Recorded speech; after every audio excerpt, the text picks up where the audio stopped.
আসসালামু আলাইকুম রহমতুল্লাহি ওবরাকাতুহ। শক্তিশালীভাবে কিভাবে শরীর বন্ধ করবেন। শরীর বন্ধের আমল এটা এতটাই গুরুত্বপূর্ণ বিষয় যে শুধু চিকিৎসা করা বা নেওয়ার জন্যই নয়, প্রত্যেক ব্যক্তিকে জিন ও জাদুসহ দুনিয়ার সকল মাখলুকের অনিষ্ট থেকে নিজেকে হেফাজত রাখার জন্য শরীর বন্ধের এই আমল করা জরুরি।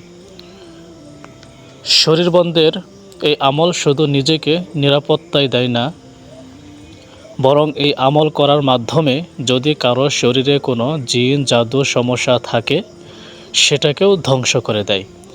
এই আমল যত বেশি করা যাবে তত বেশি ফায়দা পাওয়া যাবে ইনশাআল্লাহ। শরীর বন্ধের আমল হচ্ছে শুরুতে দুরুদ শরীফ ও আয়াতুল কুরসি পাঠ করতে হবে।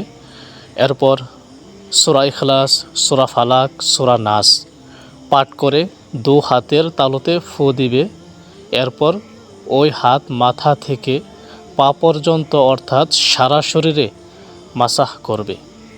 আবার একইভাবে সূরা ইখলাস, সূরা ফালাক, সূরা নাস পাঠ করে হাতের তালুতে ফু দিবে এবং ওই হাত সারা শরীরে মাসাহ করবে। এভাবে 3 বার করবে।